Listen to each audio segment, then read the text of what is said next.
ต่อกับเหตุการณ์น้ำท่วมอยู่ที่ภาคใต้ของสปป.ลาวเนาะล่าสุดอีเดียวเจนได้ออกมายืนยันแล้วว่าบ่แม่นผลกระทบจากการปล่อยเขื่อนแม้แต่อย่างใด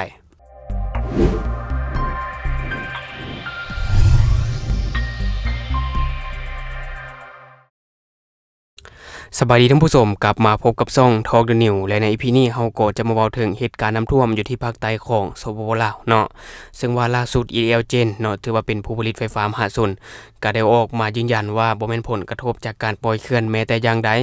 ซึ่งว่าในปัจจุบันอยู่ที่แขวงภาคใต้ของสปป.ลาวก็ต้องเผชิญกับภัยน้ำท่วมอย่างหนักหน่วงและก็สร้างผลเสียหายอย่างหลากหลายให้กับประชาชนเนาะซึ่งว่าช่วงนี้เป็นช่วงฤดูฝนเนาะและก็มีฝนตกหนักในหลายเขตอยู่ภาคใต้ของสปป.ลาวซึ่งว่าในหลายพื้นที่ก็กำลังเผชิญกับภัยน้ำท่วมซึ่งว่าปีนี้นี่เนาะภัยน้ำท่วมก็ถือว่าเกิดขึ้นตั้งแต่ต้นฤดูซึ่งว่าในช่วงที่ผ่านมาเนาะก็คือจะเกิดขึ้นในช่วงกลางฤดูหรือว่าปลายฤดูแต่ว่าปีนี้เกิดขึ้นตั้งแต่ต้นฤดูแล้วก็คาดว่าปีนี้จะมีเหตุการณ์น้ำท่วมหนักหลายกว่าปีที่ผ่านมาอย่างแน่นอนเนาะแต่ว่าสิ่งที่ประชาชนกังวลหลายกว่านั้นเนาะบ่แม่นปัญหาจากน้ำท่วมจากฤดูฝนก็คือว่าจะกังวลเรื่องการปล่อยเขื่อนเนาะอันนี้คือประชาชนยังกังวลอยู่ในปัจจุบันเพราะว่าเขื่อนในสปป.ลาวตั้งแต่เหนือจนฮอดภาคใต้ถือว่ามีอย่างหลงหลายอยู่ในปัจจุบันซึ่งว่าล่าสุด EDLGen ก็ได้ยืนยันโครงการเขื่อนไฟฟ้าในภาคใต้บ่ได้รับผลกระทบจากพายุวูติปเนาะอันนี้เป็นชื่อพายุและบ่แม่นสาเหตุของน้ำท่วมอยู่ที่ภาคใต้ซึ่งว่าเนื้อในแจ้งการบริษัทผลิตไฟฟ้าลาวมหาชนหรือว่า EDLGen เนื่องจากห้องความกดดันทางอากาศต่ำหรือว่าห้องฝน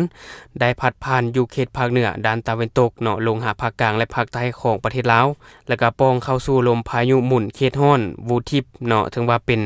หัวที่1ประจำปี2025เฮ็ดให้เกิดมีฝนตกหนักแล้วก็มีน้ำท่วมในหลายพื้นที่ซึ่งว่า EDLGen ก็ขอแจ้งให้ทราบว่าโครงการเครื่องไฟฟ้าพลังงานน้ำที่พวกเราคุ้มครองอยู่ในแขวงภาคใต้เนาะก็คือว่าบ่ได้รับผลกระทบจากพายุดังกล่าวและบ่แม่นสาเหตุที่พาให้เกิดน้ำท่วมในปัจจุบันเนาะซึ่งว่าทีมงานของพวกเราได้เฝ้าระวังและติดตามสถานการณ์อย่างใกล้ชิดรายละเอียดโครงการเคลื่อนไฟฟ้าภาคใต้ก็คือว่าบริษัทผลิตไฟฟ้าลาวมหาชนคุ้มครอง5โครงการเคลื่อนไฟฟ้าที่ตั้งอยู่แขวงภาคใต้ของสปป.ลาวประกอบมีเคลื่อนไฟฟ้า CZ1 เคลื่อนไฟฟ้า CZ2 เคลื่อนไฟฟ้า CZ3 และเคลื่อนเซราบัมเนาะ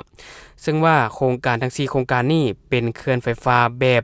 น้ำล้นเนาะแบบฝ่ายน้ำล้นหรือว่า Land of River หมายถึงโครงการที่ผลิตกระแสไฟฟ้าโดยอาศัยการไหลของน้ำตามธรรมชาติเนาะที่ว่าบ่มีอ่างเก็บน้ำขนาดใหญ่และบ่มีผลต่อระดับน้ำในระยะน้ำท่วมส่วนโครงการที่5แม่นเขื่อนไฟฟ้าห้วยลำพันธ์ใหญ่เนาะซึ่งเป็นโครงการที่มีอ่างเก็บน้ำสถานะการเก็บน้ำในอ่างเก็บน้ำห้วยลำพันธ์ใหญ่จนมาฮอดวันที่15มิถุนายน2025ปริมาณน้ำในอ่างเก็บน้ำของเขื่อนไฟฟ้าห้วยลำพันธ์ใหญ่แม้นยังมีน้อยหลายเนาะซึ่งว่าจัดอยู่ในสถานะต่ำและปริมาณน้ำในอ่างเก็บน้ำอยู่ที่ 28,200.490 เมตรก้อนคิดเป็นเปอร์เซ็นต์ของความจุอยู่ที่ 20.00% อันนี้เป็นข้อมูลของวันที่15มิถุนายน2025เนาะก็คือว่าข้อมูลในมื้อนี้ท่านผู้ชม EDLGen ก็ยังได้ฝากเอาไว้ดังนี้เนาะท่านสามารถตรวจสอบข้อมูลปริมาณน้ำในอ่างเก็บน้ำต่างๆของ EDLGen ได้ที่เพจของ EDLGen เนาะซึ่งเราจะขึ้นให้ท่านผู้ชมได้เบิ่งในตอนนี้และ EDLGen ก็ยังขอให้ทุกคนปลอดภัยและพร้อมที่จะให้การช่วยเหลือตามความเหมาะสมพวกเราสามารถติดตามสถานการณ์และแจ้งข้อมูลให้ทุกท่านทราบอย่างต่อเนื่องซึ่งว่าอันนี้ก็จะเป็นคำยืนยันจากผู้ผลิตไฟฟ้าและคุ้มครอง5เขื่อนในภาคใต้เพราะว่าช่วงนี้เป็นช่วงฤดูฝนแล้วก็ยังมีฝนตกแห้งแล้วก็ยังมีน้ำท่วมขังจนเฮ็ดให้หลายคนกังวลจากเขื่อนเนาะหรือว่ากังวลเรื่องเขื่อนนี่แหละเพราะว่าในช่วงที่ผ่านมาภาคใต้ก็มีประสบการณ์เขื่อนแตกมาแล้วก็คือว่าเขื่อนเซเปียนเซน้ำน้อยเนาะที่ว่าเกิดขึ้นอยู่ที่วันที่23กรกฎาคม2018เกิดขึ้นเวลาประมาณ 8 โมงที่แขวงอัตตปือแล้วก็มวลน้ำในตอนนั้นก็คือว่า 5,000 ล้านเมตรก้อนเนาะทะลักเข้ามาถล่ม13หมู่บ้านรวมทั้งบ้านในแขวงจำปาสักรวมยอดผู้เสียชีวิตในตอนนั้นก็คือว่า71คนและสูญหาย110คนซึ่งว่าผลกระทบโดยรวมก็คือว่า 6,600 คนเนาะที่ว่าค่าที่อยู่อาศัยในสัวพริบตาท่านผู้ชม และในเขื่อนเซเปียนเซน้ำน้อยนี่เนาะเป็นบริษัทร่วมทุนจาก3ชาติก็คือว่าลาวไทยและก็เกาหลีซึ่งว่ามีเป้าหมายที่จะผลิตกระแสไฟฟ้าให้ได้410เมกะวัตต์และก็มีเป้าหมายที่จะส่งออกไป 90% ซึ่งว่าตามที่ข้อมูลเฮาหามาได้เนาะก็คือว่าสปป.ลาวนี่เนาะมีเขื่อนทั้งหมดที่ว่าใช้งานแล้วอยู่ที่78เขื่อนแต่เหนือจนฮอดใต้อันนี้นะและยังบ่รวมเขื่อนที่กำลังก่อสร้างอยู่ในปัจจุบันซึ่งว่าความสามารถในการผลิตไฟฟ้าอยู่ในสปป.ลาวในปัจจุบันก็อยู่ที่ 9,972 เมกะวัตต์ส่วนเขื่อนใหญ่ๆของลาวก็คือว่าจะขายออกนอกประเทศซึ่งว่าเขื่อนใหญ่ๆที่หลายคนอาจจะพอได้ยินชื่อเนาะก็คือว่าเขื่อนสัญญบุรี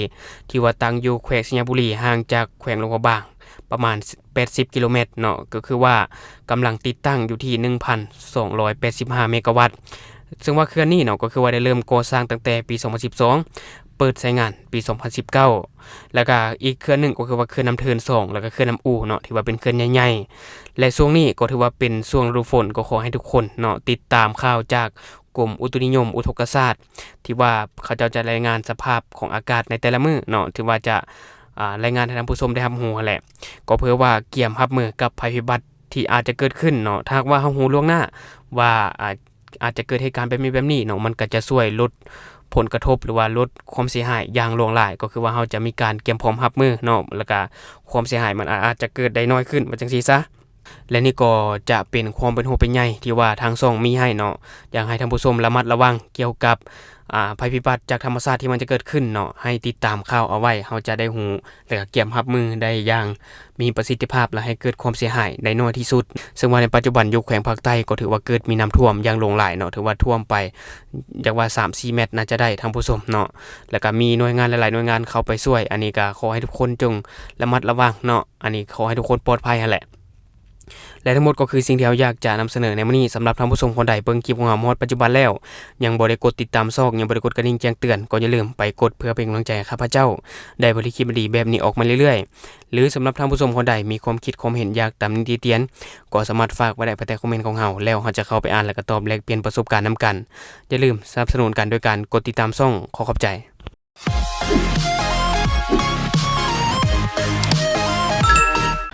สำหรับทานที่ว่ากินเรากินเบียร์ในตอนแรงตื่นเช้ามาแล้วมีอาการเมาข้างแปลว่าตับของทานเฮ็ดเวียกบ่เต็มที่บ่สามารถที่จะกำจัดฤทธิ์แอลกอฮอล์จากกระแสเลือดได้ทั้งหมดฉะนั้นจึงเฮ็ดให้เกิดอาการเมาข้างในตอนเช้าฉะนั้นอย่าลืมปกป้องตับของทานด้วยผลิตภัณฑ์ดีพลัสของเฮาตัวนี้เป็นตัวช่วยที่ดีในการปกป้องตับของทานจากฤทธิ์แอลกอฮอล์ตัวนี้จะช่วยให้เซลล์ตับมีความแข็งแรงและก็สามารถที่จะกำจัดและก็ฟอกฤทธิ์แอลกอฮอล์ออกจากกระแสเลือดได้ทั้งหมดจึงเฮ็ดให้บ่เกิดอาการเมาข้างและตัวนี้เฮาผสมยาแก้เมาข้างเขานำเนาะถ้าว่ากินตัวนี้ใส่หลังจากที่ว่าดื่มเหล้าดื่มเบียร์ตื่นเช้ามาสามารถที่จะไปเฮ็ดเวียกเหตุการณ์ได้ปกติรวมทั้งผู้ที่ว่ามีพฤติกรรมเสี่ยงเรื่องของการกินดิบกินแดงลับก้อยซอยจุมีทานได้แน่ที่ว่ายังบ่ฮู้ว่าการกินดิบมันคือการเอาเชื้อโรคเข้าสู่ร่างกายของท่านโดยเฉพาะพยาธิใบไม้ในตับเนาะสารตับและก็ไวรัสตับชนิดต่างๆฉะนั้นเนาะควรที่จะปกป้องตับของท่านไว้ก่อนถ้าว่ามันเป็นพยาธิตับแล้วมันยากที่จะปิ่นปัวปกป้องตับของท่านด้วยผลิตภัณฑ์ดีพลัสของเฮาเนาะตัวนี้ 2 in 1 ก็คือปกป้องตับจากฤทธิ์แอลกอฮอล์และก็ตัวที่2ก็คือปกป้องตับจากเชื้อพยาธิที่มาจากอาหารดิบและที่สำคัญกว่านั้นก็คือเป็นยาแก้เมาค้างในตัวนี้กินแล้วเห็นผลดีมีพลัสปกป้องตับและแก้เมาค้างในตัวเดียวกันรสชาติดีกลิ่นหอมกินง่าย